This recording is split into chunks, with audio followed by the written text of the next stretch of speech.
শ্রোতা বন্ধুরা, স্বাগতম। আশা করি আপনারা ভালো আছেন। দ্য স্টোরি রিপাবলিকের গল্পগুলো সম্পর্কে আপনাদের মন্তব্য জানতে আমরা বড়ই উৎসুক। অনুগ্রহ করে কমেন্ট বক্সে আপনাদের মন্তব্য জানাবেন। দ্য স্টোরি রিপাবলিকে আজকের গল্প শুভ মানস ঘোষের লেখা অদল বদল। রাত ৮টা নাগাদ সালেম ভাই বেরোলো দয়াময়ী বালিকা বিদ্যালয় থেকে। সালেম ভাইয়ের বয়স ৫০ হবে। মাজা মাজা রং, বেটে খাটো গড়ন, একগাল লাল রঙা দাড়ি, কানে আতর। উত্তেজনায় পিঠ টান টান হয়ে গেল আমার। কোমর থেকে আস্তে আস্তে পিস্তলটা বের করে হাতে নিলাম, রেডি ফর অ্যাকশন। আজ দয়াময়ী বালিকা বিদ্যালয়ের অ্যানুয়াল ফাংশন। স্কুল কর্তৃপক্ষ সালেম ভাইকে প্রধান অতিথি করে নিয়ে এসেছিল। ছাত্রীদের দেওয়া গোল ব্যাজটা এখনো তার ধবধবে সাদা জহর কোটের বুকের ওপর আঁটা আছে। ধীরে সুস্থে সে এগিয়ে যাচ্ছিল তার এয়ার কন্ডিশনড গাড়িটার দিকে। অ্যাকশন!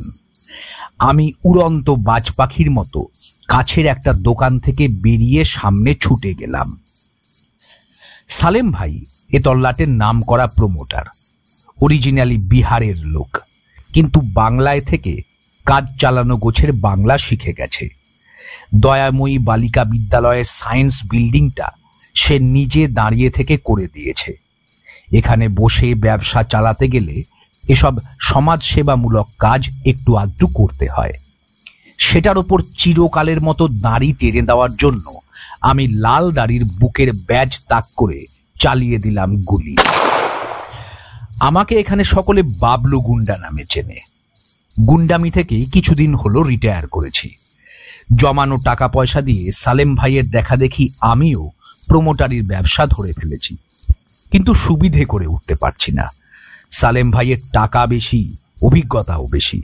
সবচেয়ে বড় কথা, অতীতটা তার পরিষ্কার। ফলে লোকজন আমাকে ফেলে তার কাছেই দৌড়চ্ছে। তাদের দৌড় থামাতে গেলে সালেম ভাইকে যে আগে থামাতে হবে, এটা বেশ বুঝে গেছি। সালেম ভাইয়ের সঙ্গে লোকজন ছিল, স্কুল কমিটির লোকজন, তার নিজস্ব বডিগার্ডের ছেলেপিলে। গুলির শব্দে তারা ফিরে তাকাতেই আমাকে দেখে ফেলল। সঙ্গে সঙ্গে রে রে করে ছুটে এলো তারা। আগে যখন লাইনে ছিলাম তখন এসব আমার কাছে ছিল জল ভাত, কিন্তু এখন বয়স হয়ে গিয়েছে, অনেক কাল কাজকর্মেও নেই আমি। ফলে মাথাটা আমার কেমন গুলিয়ে গেল। হাতে জলজান্ত একটা পিস্তল থাকা সত্ত্বেও পেছন ফিরে দিলাম ছুট। লোকজন হৈ হৈ করে তাড়া করে নিয়ে গেল আমাকে। কদিন ধরে ঠান্ডা পড়ে গেছে বেশ, ফলে রাস্তায় লোকজন এমনিতেই কম। দয়াময়ী বালিকা বিদ্যালয়ের গা দিয়ে চলে গেছে রেল লাইন। জায়গাটা ফাঁকা ফাঁকা, কাঁটা ঝোপ, নোংরা আবর্জনায় ভর্তি। প্রাণ ভয়ে আমি ঢুকে পড়লাম তার ভেতর। সঙ্গে সঙ্গে ডাই করা পচা গোবরে আছাড় খেয়ে ছিটকে গেলাম কয়েক হাত। বিশ্রী বদ গন্ধে ভরে গেল সারা গা। হাত থেকে ছড়ে পড়ল পিস্তলটা। ধুপ ধুপ করে বিশাল বিশাল পা ফেলে লোকজন ছুটে এলো আমার দিকে। আর রক্ষা নেই। তবু শেষ চেষ্টা আমি একটা চালালাম। হামাগুড়ি দিয়ে উঠে রেল লাইনে পড়লাম। কিন্তু এই রাতে লাইনে এত আলো কেন? এই ভেবে মুখ তুলে সামনের দিকে তাকাতেই রক্ত জল হয়ে গেল। ধূপ ধূপ শব্দটা মানুষের পায়ের নয়, ট্রেনের। বিকট একচক্ষু দানবের মতো হাহাকার করতে করতে ট্রেন ছুটে আসছে, আর কয়েক সেকেন্ডের মধ্যে ঘাড়ের ওপর এসে পড়বে। আমি যদি আগের বাবলু গুন্ডা হতাম, চোখের পলকে লাফ দিয়ে সরে যেতাম লাইন থেকে। কিন্তু আজ হলো সব উল্টো রকম। অজগরের চোখে চোখ পড়লে হরিণ ছানা যেমন কাঠ হয়ে যায়, নড়তে চড়তে পারে না, আমারও অবিকল সেই দশা হল। ট্রেনের ঝাঁঝালো আলো আর কান ফাটানো হর্ন শুনতে শুনতে আমি জ্ঞান হারিয়ে মুখ থুবলে পড়লাম লাইনের মাঝখানে। ট্রেন চলে গেল আমার উপর দিয়ে। এইভাবে কতক্ষণ কেটে গেল জানি না। এক সময়ে জ্ঞান ফিরে এলো আমার। অন্ধকার ঘুটঘুট করছে চারদিকে। লাইনেই পড়ে আছি, মরে গেছি, কিন্তু ঠিক বুঝতে পারছি না। অ্যাক্সিডেন্টে হট করে মরেই গেছি বোধহয়। ফালতু ট্রেনে চাপা পড়ে মরতে হলো। রেল লাইনটা আলোয় ভেসে উঠল আবার। আর একটা ট্রেন আসছে। দুবার করে মরাটা কোনো কাজের কথা নয়। আমি ঝেড়ে ঝুড়ে উঠে পড়লাম। তারপর লাইন ধারের কাঁটা ধারের ঝোপ ঠেলে বেরিয়ে নেমে পড়লাম রাস্তায়। ঠান্ডা হাওয়ার একটা জোর ঝাপটা দিয়ে পাশের লাইন দিয়ে ট্রেন চলে গেল। হি হি করে কেঁপে উঠলাম। মানুষ মরে গেলে কি তার ঠান্ডা লাগে? সঙ্গে সঙ্গে কাঁপুনি থেমে গেল আমার। আরে ছি ছি, আজ কি বোকামোটাই না করে চলেছি একটার পর একটা। মরে গেছি ভাবছি, কই, দিব্যি তো বেঁচে আছি। আসলে লাইনের মাঝখানে উপুর হয়ে পড়ে যাওয়ার দরুন ট্রেন এমনিই চলে গেছে ওপর দিয়ে। গায়ে আঁচড়টি লাগেনি আমার। ভয়েই শুধু শুধু এতক্ষণ অজ্ঞান হয়ে পড়েছিলাম। কোনো মানে হয়? আনন্দে নাচতে গিয়েও নাচলাম না। পিছনে কিসের একটা খসখস শব্দ। বেঁচে থাকার মজা যেমন, জ্বালাও কম নয়। যারা তাড়া করে এসেছিল তাদেরকেও কি আমায় ফলো করে আসছে? ধাঁ করে ঘুরে দাঁড়ালাম। কেউ নেই। আমি হাঁটতে শুরু করলাম। না, সাহসটাই শুধু যায়নি, মাথাটাও গেছে আমার। তাই এখন ঘরে ফিরে আগে চাই লম্বা একটা ঘুম। তবে শোয়ার আগে গরম জলে বেশ করে চান করে নিতে হবে। যে পচা গোবরে গিয়ে পড়েছিলাম, ভাবলে এখনো বমি উঠে আসছে।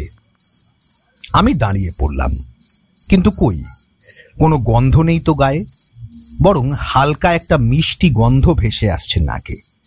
লাইনের ওপর উপুর হয়ে পড়েছিলাম। ওপর দিয়ে গাড়ি চলে গেছে এটা সত্যি, কিন্তু তাই বলে গায়ের পচা গন্ধ রাতারাতি বদলে মিষ্টি গন্ধ হয়ে যাবে? না, খটকা লাগছে। বোধহয় মরে গেছি ট্রেনে কাটা পড়ে, এখনো বুঝতে পারছি না। হঠাৎ মাইকের শব্দ ভেসে এলো। দয়াময়ী বালিকা বিদ্যালয় ফাংশন এখনো চলেছে। মানুষ মরে গেলে তাকে তো কেউ দেখতে পায় না। তাহলে যাই না একবার, খোঁজটা নিয়ে আসি লালদাড়ির। কম জ্বালিয়েছে লোকটা আমায়।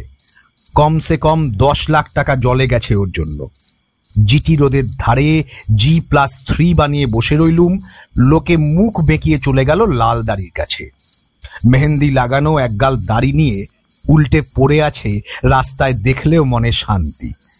হালকাভাবে যেন মনে হচ্ছে বুক চেপে মুখ থুবড়ে পড়ল গাড়ির ওপর। তারপর ঠিকঠাক মরেছে তো লোকটা? পেছনে আবার শব্দ। নিমেষে ঘুরে দাঁড়িয়ে চমকে উঠলাম। ঠিকই ধরেছিলাম, বেশ খানিকটা তফাতে একটা লোক। রোগা ডিগডিগে চেহারা, মাথায় মাফলার পেঁচানো। আমাকে দেখেই শুট করে রাস্তার ধারে গলিতে ঢুকে গেল। তবে তো আমি বেঁচেই আছি, বহাল তবিয়াতে বেঁচে আছি। মানুষ মরে গেলে তাকে আর যাই হোক কেউ ফলো করতে চায় না। আমি হাঁটার স্পিড বাড়িয়ে দিলাম। একদমে বেশ খানিকটা হেঁটে বাঁক খেয়ে একটা গলিতে ঢুকে পড়লাম। এই গলিতে ঘরদোর অনেক, লোকজনের সাড়া পাওয়া যাচ্ছিল। গাঁ গাঁ করে টিভি চলছিল একটা বাড়িতে। টিভিতে খবর হচ্ছে। আমি দাঁড়িয়ে পড়লাম। সালেম ভাইয়ের খবরটা যদি বলে, এই ভেবে কানটা পাততে যাব, গলির মুখে ছায়া পড়ল। সেই লোকটা, এ লালদাড়ির চর নির্ঘাত, আমাকে মার্ডার করতে এসছে। ট্রেনে চাপা পড়তে পড়তে বেঁচে গেছি, এবার কে বাঁচাবে? আবার মাথাটা গুলিয়ে গেল আমার। টেনে দৌড় দিলাম, কিন্তু কয়েক পা দৌড়তে না দৌড়তে হাঁপিয়ে গেলাম। শরীর যেন আর টানতে পারছি না। এত ভারী শরীর তো আমার ছিল না। যে লোকটা পিছু নিয়েছে তার মতোই রোগা সোগা চেহারা আমার বরাবর। আর তাছাড়া আমার হনুমান টুপি, সেটাই বা গেল কই? গায়ের সোয়েটারের বদলে সাদা সাদা মতো কি একটা আমার গায়ে। একমাত্র মরে না গেলে হুটপাট এত রকম বদলে যায় না মানুষের। তবে আর কিসের ভয়? শুধু শুধু কার না কার তাড়া খেয়ে পালিয়ে মরছি। আমি ঘুরে দাঁড়ালাম। সঙ্গে সঙ্গে লোকটাও দাঁড়িয়ে পড়ল। এক পা করে পিছোচ্ছে। যা বাবা, এ লোক দেখছি উল্টে আমাকেই ভয় পাচ্ছে। তার মানে ওর ভেতরেই গোলমাল। শুধু শুধু নিজেকে নিয়ে ভেবে মরছি। ভাবলাম আমার ভেতরে পুরনো বাবলু গুন্ডা মাথা চাড়া দিয়ে উঠল। আমি উল্টে ধাওয়া করলাম লোকটাকে। তোর বদমাইশি ঘুচিয়ে দিচ্ছে এক্ষুনি। লোকটা ছুট লাগালো, ছুটছে।